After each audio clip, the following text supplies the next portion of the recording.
জিনিস বুঝে আসতেছেন আপনি বিরিয়ানি দিলে সমস্যাটা কোথায়? বিরিয়ানি কি মানুষে দেয় না মসজিদে? আপনি শুধু বিরিয়ানির হিসাব করলে তো হবে না, দ্রব্যমূল্যটার দিকে তো চাইতে হবে। বিরিয়ানি রানতে কত লাগে?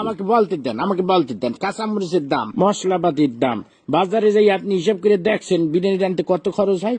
আপনি খালি বিরিয়ানি হরতে আছে বিরিয়ানি রানতে বর্তমানে যে খরচ হবে ওইটা দিয়ে ঢলঢলা খিচুড়ি আপনি 50 জন মানুষ এক পুরো গ্রাম ধরে আপনি খাওয়াই দিতে পারবেন। বুঝলাম না, প্রতি বছর ইফতারির সময় আপনার একটা হিসাব করবোই তো, সমস্যাটা কি আপনার? আপনি খালি খাওয়ার হিসাবটাই বুঝলেন, আপনি দ্রব্যমূল্য হিসাবটা বুঝবেন না। আপনি কি মনে হচ্ছেন আমি কি বহুত টাকার মালিক হয়ে গেছি? হ্যাঁ, এখন যত কামাই তত খরচ। এই যে আপনার মসজিদে প্রতি মাসে ইমাম সাহেবের বেতন না দিলে ইমাম সাহেব চলবে কেন? থামেন, আমার কথা বলতে দেন।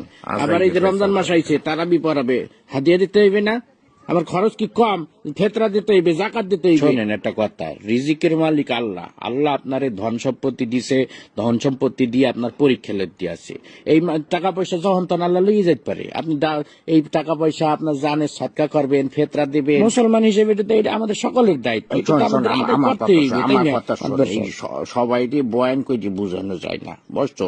যে গেটি বেহার তুই কোরআন বুঝাইতে খাওয়াইলেও বুঝবে না। একটা কথা সবসময় মনে রাখবি, যে মানুষটা জায়গা রয়েছে তাকে কিন্তু ঘুমেতে উঠানো যায় না। এই যে আমি বিরিয়ানি দিতে পারবো না, আমি ডলডলা খেচেটি দেবো, বিরিয়ানি দিলে আমার সমস্যা, এই যে এত সময় ধরে বুঝাইতে আসো, একটা কথা কি ওর কানে গেছে?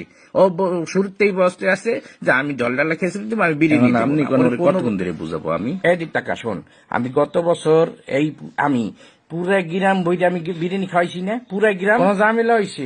আমি শুধু আমাদের মসজিদ না, আমি ভাগ করে দিছি। আমি পশ্চিম পাড়া মসজিদে দিছি, উত্তর পাড়া, দক্ষিণ পাড়া সব মসজিদে আমি ডেক করে বিরিয়ানি পাঠাই দিছি। কোনো সমস্যা হয় নাই, শর্টও পরে নাই, সবাই তৃপ্তি সহকারে খাইছে। আমার মনে হয় আমার মতো সভাপতি এই মসজিদে ইতিপূর্বে আর আইসি কিনা আমার জানা নাই। আমার একটা জিনিস